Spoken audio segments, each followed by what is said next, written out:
Hello மேரே குட்டீஸ், welcome back to our channel Keerthu காத்துவாக்கில். இன்றைக்கி நம்ம பசியை பயங்கரமாக தூண்டுற பிரண்டை சட்னி தாங்க எப்படி செய்யலாம்னு பார்க்க போகிறோம்.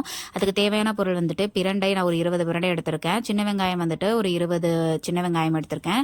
அதுக்கப்புறமா பூண்டு வந்து 10 பல், இஞ்சி வந்து 4 துண்டு, வரமிளகாய் வந்துட்டு ஒரு 3லேருந்து 2, அடுத்தது வந்து தக்காளி மீடியம் சைஸில் 2, பொட்டுக்கடலை வந்து கொஞ்சமாக, தேங்காய் வந்து கொஞ்சமாக, கல்லுப்பு வந்து எடுத்துக்கலாங்க. இது எல்லாத்தையும் ஸ்டார்டிங்லேயே கொஞ்சம் ரெடியாக எடுத்து வச்சுக்கோங்க. எப்பயுமே பிரண்டை வந்துட்டு செய்கிறதுக்கு முன்னாடியே லைட்டாக வந்துட்டு சட்னி செய்கிறதுக்கு முன்னாடியே எண்ணெயில் போட்டு வணக்கி எடுக்கணுங்க. அப்போ தான் வந்துட்டு நம்மளுக்கு வாய் வந்து பிக்காது. நீங்கள் வந்து பிரண்டையை வந்துட்டு நீங்கள் க்ளீன் பண்ணும்போதே, அதாவது செடியிலேருந்து பறித்து கழுவிட்டு நீங்கள் வந்துட்டு முத்தின பிரண்டையாக இருக்குது அப்படின்றப்ப நீங்கள் என்ன பண்ணணுன்னா, லைட்டாக வெளியில் இருக்கிற அந்த நாரை வந்துட்டு அருவாமனையில் வச்சு அரைஞ்சிங்கனாலே அந்த நார் வந்து வந்துருங்க.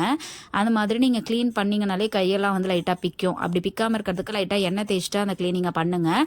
அதை பண்ணிவிட்டு துண்டு துண்டாக அரைஞ்சிக்கலாங்க. அதே பிஞ்சு பிரண்டையாக இருந்தால் அந்த நார் வராது, அது அப்படியே அரைஞ்சு போட்டுக்கலாம்.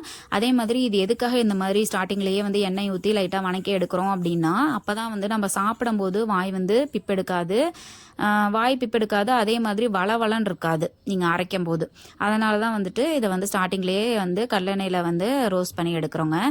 நல்லா வந்துட்டு கலந்து விட்டோம் அப்படின்னாலே வந்து கலர் வந்துட்டு கொஞ்சம் மாறும். இப்போ பார்த்தீங்கனாலே தெரியும். அந்த கலர் மாறினோனையுமே நம்ம வந்துட்டு ஸ்டாப் பண்ணிக்கலாம். ரொம்ப வணக்கணும் அப்படின்லாம் இல்லைங்க. இந்த மாதிரி ஓரளவுக்கு கலர் சேஞ்ச் ஆனோடனையுமே நீங்கள் வந்துட்டு தனியாக ஒரு இதில் பிளேட்டில் வந்து எடுத்து வச்சிடலாங்க. இப்போ அதே வடை சட்டியில் வந்துட்டு ஒரு டேபிள் ஸ்பூன் வந்து எண்ணெய் வந்து ஆட் பண்ணிக்கலாம். கடலெண்ணெய் தான் ஆட் பண்ணியிருக்கேன்.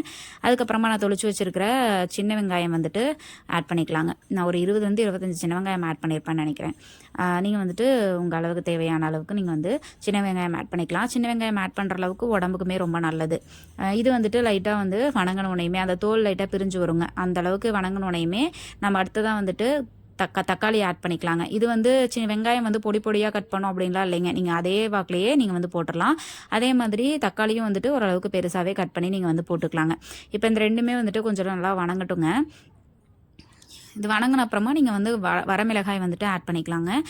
வரமிளகாயை ஆட் பண்ணிவிட்டு நல்லா வந்து கலந்து விட்டுக்கலாங்க. இப்போ பார்த்தீங்க அப்படின்னா நல்லாவே உங்களுக்கு வந்து ஃப்ளேம் வந்து கொஞ்சம் மீடியம் ஃப்ளேமில் வச்சுக்கோங்க. இப்போ நல்லாவே வந்துட்டு நம்மளுக்கு வந்து வணங்கி வருது. இப்போ இது சீக்கிரம் வணங்கணும் அப்படின்னா நீங்கள் கல்லுப்பு வந்து ஆட் பண்ணிங்க அப்படின்றப்ப சீக்கிரமாகவே வணங்கிடும் உங்களுக்கு.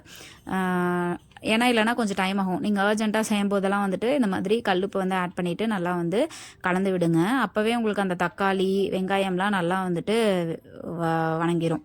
இல்லைன்னா வணங்குற கொஞ்சம் லேட் ஆகும். அதனால தான் நம்ம தூள் இப்போ ஆட் பண்ணிக்கிறோங்க. இப்போ வந்து பார்த்திங்கன்னா அடுத்ததாக நம்ம வந்து பொட்டுக்கடலை வந்து ஆட் பண்ணிக்கலாங்க. பொட்டுக்கடலையெல்லாம் ரொம்ப ரோஸ்ட் ஆகணும்லாம் இல்லைங்க. பொட்டுக்கடலை வந்து லைட்டாக வந்து கலந்து வந்தாலே போதும். ஏன்னா நம்ம இதெல்லாம் வந்து எல்லாத்தையும் பண்ணிவிட்டு ஆற வச்சுட்டு மிக்சியில் தான் போட போகிறோம்.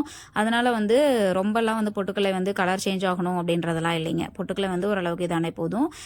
பொட்டுக்கடலைக்கு முன்னாடி மறந்துட்டேன் பாருங்கள். நம்ம பொட்டுக்கடலைக்கு முன்னாடி இஞ்சி வந்து நம்ம எடுத்து வச்சுருக்கிறது, பூண்டையும் வந்துட்டு நம்ம வந்து ஆட் பண்ணிடணும். இந்த ரெண்டையுமே ஆட் பண்ணி நல்லா வந்து கலந்து விட்டுக்கலாங்க. இது எல்லாமே நம்ம எதுக்காக பண்ணுறோன்னா அந்த பச்சை வாசனை இல்லாமல் இருக்கிறதுக்காக தான் பண்ணுறோன்னு வச்சுக்கோங்களேன். அடுத்ததாக புளி மெயினாக இதுக்கு ஆட் பண்ணுறோன்னா கெட்டு போகாமல் இருக்குங்க. அதுக்காகவே நம்ம வந்து புளி வந்து ஆட் பண்ணலாம். அதே மாதிரி டேஸ்ட் வந்து லைட்டாக வந்து நம்மளுக்கு லைட்டாக புளிப்பு இருந்தால் நல்லாவே இருக்கும். அதனாலையும் ஆட் பண்ணுறோன்னு வச்சுக்கோங்களேன். அதுக்கு அடுத்து தான் நம்ம பொட்டுக்கடலை வந்து ஆட் பண்ணிக்கலாங்க. பொட்டுக்கடலையும் ஆட் பண்ணிவிட்டு நல்லா வந்து கலந்து விட்டுக்கலாங்க. நீங்கள் உங்கள் வீட்டில் பிரண்டை சட்னி எவ்வளோ நாளுக்கு ஒரு டைம் செய்வீங்க, இல்லை செய்யவே மாட்டிங்களா அப்படின்னு சொல்லிட்டு கமெண்ட்டில் சொல்லுங்கள். கிடைச்சா கண்டிப்பாக மிஸ் பண்ணாமல் செஞ்சு பாருங்கள். அடுத்ததாக லாஸ்ட்டாக நம்ம வந்துட்டு இது பிரண்டை வந்து கட் பண்ணி வச்சுருக்கோம் இல்லைங்களா, வணக்கி வச்சுருக்கோம் இல்லைங்களா, அந்த பிரண்டையை வந்து ஆட் பண்ணிக்கலாம். பிரண்டையும் ஆட் பண்ணிவிட்டு அதையும் நல்லா கலந்து விடலாங்க. கலந்து விட்டுட்டு தேங்காய் வந்துட்டு துருவி வச்சுருக்கோம் இல்லைங்களா, அந்த துருவின தேங்காயுமே நம்ம வந்துட்டு கடைசியாக வந்து ஆட் பண்ணிக்கலாம். தேங்காய் எதுக்காக போடுறோம் அப்படின்னா, அதாவது சட்னினாலே ஒரு மாதிரி நல்லா டேஸ்ட் வந்துட்டு சூப்பராக இருக்கணும் இல்லைங்களா, அதனால தான் வந்து நம்ம கடைசியாக தேங்காய் ஆட் பண்ணோம்னா அது லைட்டாக இனிப்பு டேஸ்ட்டையும் கொடுக்கும். அது வந்து இன்னுமே சூப்பராக இருக்கும். அதனால தான் தேங்காய் ஆட் பண்ணுறோம். இட்லிக்கு வச்சு சாப்பிடும்போது டேஸ்ட் சூப்பராக இருக்கும். இட்லி, தோசை, சாப்பாடு இந்த மாதிரி எதுக்கு வச்சு சாப்பிட்டாலும் டேஸ்ட் வந்து சூப்பராக இருக்கும்.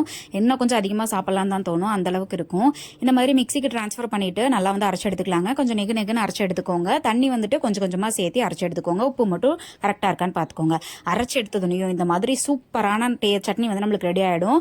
நான் அன்றைக்கி வந்து 2 இட்லியோட தான் சாப்பிட்டேன். இங்கே வந்து 2 இட்லி தான் போட்டிருக்கேன். நான் 4 இட்லி வந்து சாப்பிட்டேன். அந்தளவுக்கு டேஸ்ட்டாக இருந்துச்சு. கண்டிப்பாக ட்ரை பண்ணி பார்த்துட்டு கமெண்ட் செக்ஷனில் வந்து சொல்லுங்கள். நம்ம சேனலுக்கு சப்ஸ்கிரைப் பண்ணிடுங்க. அப்படியே பக்கத்தில் இருக்கிற பெல் ஐக்கானையும் கிளிக் பண்ணிடுங்க. உங்கள் ஃப்ரெண்ட்ஸுக்கு ஷேர் பண்ணுங்க. Ta-ta by.